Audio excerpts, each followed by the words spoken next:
আচ্ছা, আমি বিএমপির নাম নিয়ে কোনো কথা বলেছি? ভাই, আপনি কাকে ধরছেন?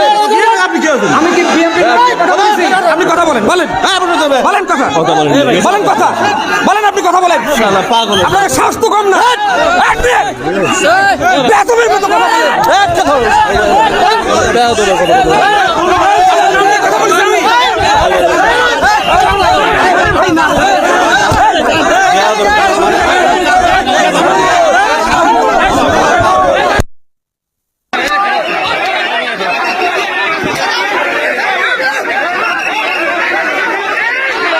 ভাই, আপনাদের বিবেচনা করবে দেশের 18 কোটি মানুষ। তারা যদি আপনাকে ভোট দেয়, আপনি চেয়ারে বসবেন, অসুবিধা কোথায়? জামাতি ইসলামীর কথা বললেই আপনাদের গা চুলকায় কেন? জামাতি ইসলামের কথা বললে গা চুলকায় কেন আপনাদের? সারা দেশে নিজেরা নাশকতা তৈরি করছেন, সারা দেশে নিজেরা টেন্ডারবাজিতে 180 মাইল বেগে চ্যাম্পিয়ন হচ্ছেন, আর সব দোষ চাপিয়ে দিচ্ছেন জামাতি ইসলামীর ঘাড়ে। আর এ কথা বললে আপনার গা চুলকায়। এই বসেন, আপনারা বসেন।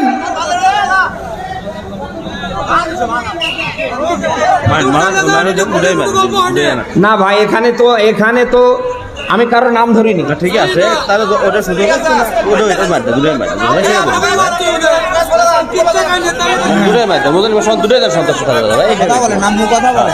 এই বসেন বসেন, এই বসেন। এই আমি কি এখানে উড়ে আইছি? 1.5 দশকের জালিমরা ক্ষমতায় থাকতে আমার মুখ বন্ধ করতে পারিনি। এখন উন্মুক্ত ময়দান, কারো বাবার ক্ষমতা হবে না মুখ বন্ধ করা। ও কয় নাম্বার বাবার সন্তান, ওরে সামনে টেবিলে আসতে বলেন। আরে এখনো ভোট হয় নাই, এখনো চেয়ার পায়নি, তাতে যদি এই গিয়ার দেখায়, এরা সামনে ক্ষমতায় বসলে কি করে ফেলবে? এমন কিছু করিয়েন না যে এই 1.5 দশকের জালিমদের মতো ভোটে যাওয়ার আগে আপনাদের পরিণতি হয়। আজকে বিএমপির ভাবমূর্তি নষ্ট করছে এরকম কুলঙ্গারেরা। 10টা কথা যদি আপনি সহ্য করতে না পারেন, আপনি কিসের নেতা আমার বলেন তো?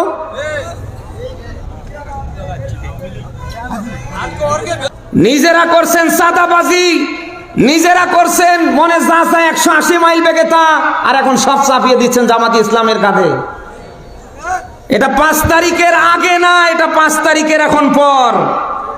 বলেন না কেন? 5 তারিখের আগে মানুষের চোখে ছিল চশমা পরা, এখন কারোর চোখে আর চশমা নেই। সবাই এখন চশমা ছাড়া দেখতে পাচ্ছে যে 5 তারিখের পর থেকে কারা খাও খাও করছে, কারা এই দেশের মানুষের অধিকার প্রতিষ্ঠার পক্ষে রাজনীতি করছে। আপনাদের তো এই কথাগুলি বলতে গিয়ে একটু বুকে একটু মুখে একটু বাধার দরকার।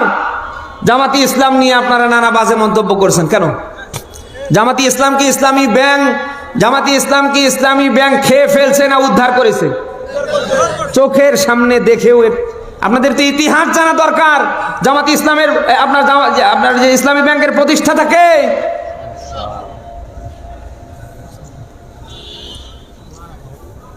দেড় দশকের জালিমরা সর্বাত্মক প্রচেষ্টা চালিয়ে বাংলাদেশ জামাতি ইসলামীকে নিধন করতে পারেনি। এখন তো 5 তারিখের পরে আপনি যাই বলেন না কেন, জামাতি ইসলামীকে নিধন করা যায় না, সামনে যাবে না। নিজের যোগ্যতায় সামনে আগান, না হলে যাও আছে তাও সামনে থাকবে না। বলেন না কেন? আমরা চাই আগামীর বাংলাদেশ কোরআন সুন্নাহ ভিত্তিক যারা চালাবে তারা বাংলার চেয়ারে বসুক। কোন নব্য জালিমকে, নব্য স্বৈরাচারকে বাংলার কোন চেয়ারে আমরা দেখতে চাই না। এই মতের পক্ষে কারা আছেন দেখি? লিল্লাহে তাকবীর।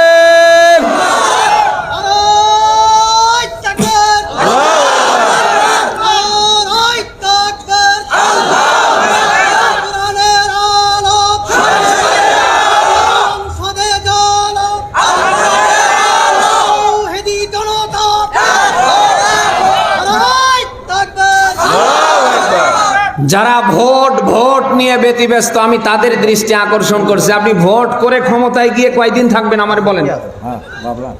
ঘরে যদি সাপ থাকে আর আপনি বাঁচার জন্য দোয়া ইউনুস পড়লে বাঁচতে পারবেন? দেড় দশকে যে নিয়োগগুলো হয়েছে, আপনাদের দল থেকে কয়টা নিয়েছে, জামাত ইসলাম থেকে কয়টা নিয়েছে, ইউনিয়ন পরিষদ থেকে সচিবালয় পর্যন্ত তাকান, ওদের লোক না? হাসিনা এবং তার দোসররা পালালে হবে কি? হাসিনা এবং তার দোসররা পালালে হবে কি? এখনো ইউনিয়ন পরিষদ থেকে সচিবালয় পর্যন্ত আছে কান? আপনি দেখেন তো। আমরা চাই কি মজা পাচ্ছি। সংস্করণ না? এই আমরা চাই সংস্করণ না? সন্ত্রাসী আওয়ামীর কোন সার পোকা যেন বাংলার কোন চেয়ারের সামনে না থাকে। এই সন্ত্রাসী আওয়ামীদের নিয়ে যদি কারোর মায়া কান্না আসে, ওরে আস্তে করে দিল্লিতে পার করে দেবেন। তুই খাবি আমাদের, আর ওই দিল্লিতে বসে নানি বসে আছে আর নানির গুণগান করবি। দেশে এরকম মানুষ নেই? এত কিছু এই দেড় দশকে হয়ে গেল, এখনো ওদের ভুলতে পারছে না। তোমার যদি ওদের নিয়ে এত মায়া কান্না হয়, তাহলে এদেশে থাকার দরকার নাই, তুমি দিল্লিতে চলে যাও। বলেন না কেন? এই জন্য চোখের সামনে যদি কাউকে ওই ধরনের পান যে দেশের ভাবমূর্তি নষ্ট করবার জন্য চেষ্টা করছে, জুতো খুলবেন, এরপরে পিটা শুরু করবেন, এরপরে যা আছে কপালে হবে। আগামীর বাংলায় আওয়ামী সন্ত্রাসীদের দোসরদের জায়গা হয় না, সামনে হবে না ইনশাল্লাহ। আমরা কি এই পক্ষে এক না? বেরো বগুড়াবাসী, আমাদের রাজনীতির ভিন্নতা থাকতে পারে, আমাদের আকীদার অমিল থাকতে পারে, কিন্তু আগামীর বাংলাদেশ যারা কোরআন সুন্নাহ ভিত্তিক চালাতে চায়, আমরা তাদের জন্য এক। বলেন, আমাদের আকীদা ভিন্ন হতে পারে, আমাদের রাজনীতির অমিল থাকতে পারে, আগামীর বাংলাদেশ কোরআন সুন্নাহ ভিত্তিক চলবে, ওই পক্ষে আমরা। বলেন বলেন বলেন বলেন। এই জন্য আমার ভোট আমি দেব যাকে খুশি তাকে না, যে পাওয়ার যোগ্য হকদার তাকে দেব। একটি ভোটের মূল্য আছে, ভোট দেব না যাকে তাকে। আপনি ভালো করে জানেন, আপনার ভোট পাবার পরে আগামীতে কারা বাংলার এই চেয়ারগুলিতে আসলে পরে মানুষের অধিকার প্রতিষ্ঠা করতে পারবে, কারা মানুষের বৈষম্য দূর করতে পারবে, কারা আগামীর বাংলায় কোরআন সুন্নাহ ভিত্তিক একটা রাষ্ট্র উপহার দিতে পারবে, এ জানা কি আমাদের সবার না? বলেন না কেন? আজকে মসজিদের একজন ইমাম বানাতে গিয়ে আমরা কত যোগ্যতা দেখি, ঠিক একই ভাবে যদি আগামীর নেতা নির্বাচন করতে গিয়ে, যত জনপ্রতিনিধি বানাতে গিয়ে আমরা যদি ওই রকম যোগ্যতা দেখি, আল্লাহর কসম কোন 6 নাম্বার ছাগলের বাচ্চা বাংলার চেয়ারে বসতে পারবে না। মসজিদের একজন ইমাম বানাতে গিয়ে আপনি কত যোগ্যতা দেখেন। ইমাম সাহেব লম্বা কিনা, খাটো কিনা, দেখতে সুন্দর কিনা, চিকনা মোটা সব দেখে ফেলেন। ইমাম সাহেব এক মুষ্টি দাঁড়িয়ে আছে কিনা, সুন্দর করে সময় খুতবা দিতে পারে কিনা, সুন্দর সুরে নামাজ পড়াতে পারে কিনা, আপনি কত যোগ্যতা দেখলেন। অথচ একজন ইমামকে নিয়োগ দেওয়া হয় সর্বোচ্চ 500 থেকে 1000 মানুষের জন্য। বলেন না কেন? আরে ভাই, যাকে আপনি 2টা উপজেলার দায়িত্ব দিতে যাচ্ছেন, এই যে নন্দীগ্রাম এবং কাহালু, এই 2 উপজেলার দায়িত্বে আপনি যাকে সামনে বসাবেন, মসজিদের ইমামের মতো করে তারও যোগ্যতা দেখার দরকার আছে না নেই? আপনি কি সামনে পারবেন? এই আওয়াজ বন্ধ হয়ে গেছে, কারণ ভোট আসলে মাথা ঠিক থাকে না। যারা ভোটার ওদেরও মাথা ঠিক থাকে না, আর যারা ভোট করে ওদেরও মাথা ঠিক থাকে না।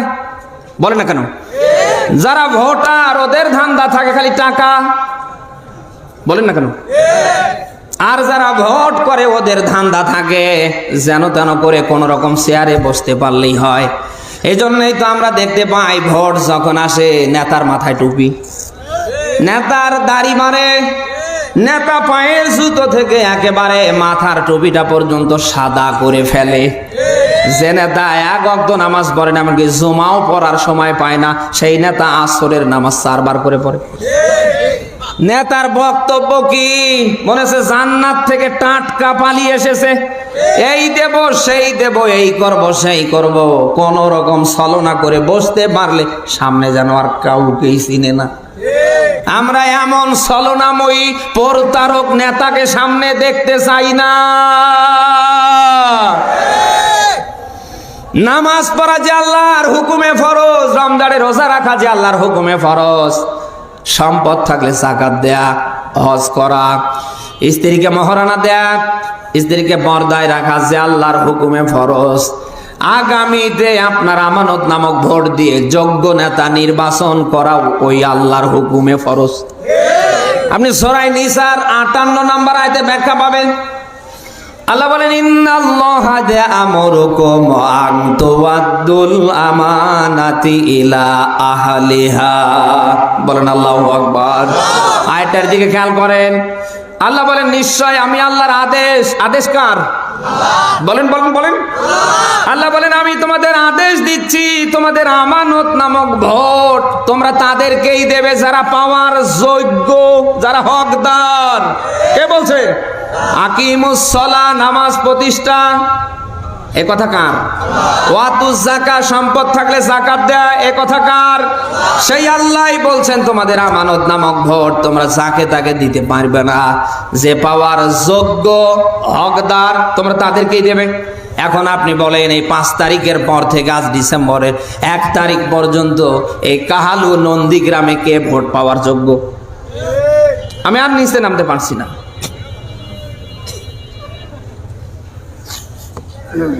এই আমরা কি কোন জালিমকে আবারও চাই? কোন স্বৈরাচারীকে আবারও চাই? বাংলার কোন চেয়ারে যেন কোন স্বৈরাচার, কোন জালিম আর সামনে বসতে না পারে। ছাত্র জনতার রক্তের বিনিময়ে আমরা একটা দেশ পেয়েছি, জীবন দিব, এরপরও এদেশের স্বাধীনতা আমরা বলেন বলেন বলেন বলেন। স্বাধীনতা অর্জন সহজ, এটা ধরে রাখা কি তার চেয়ে কঠিন না? যারা এদেশের ভাবমূর্তি সামনে নষ্ট করবার চেষ্টা করবে পায়ের জুতো খুলবেন আর জম্মের ধরে পিটাবেন। আমরা চাই আগে সংস্কার, এরপরে কি? আরো জোরে বলেন। আগামীর বাংলাদেশ যারা কোরআন সুন্নাহ ভিত্তিক চালাতে চায় আমরা তাদের পক্ষে আছি তো? আছি তো? আল্লাহ তাআলা যেন কোরআন সুন্নাহ ভিত্তিক একটা রাষ্ট্র আমাদের উপহার দেন। সকল ষড়যন্ত্র থেকে দেশকে, দেশের 18 কোটি মানুষকে যেন আল্লাহ হেফাজত করে।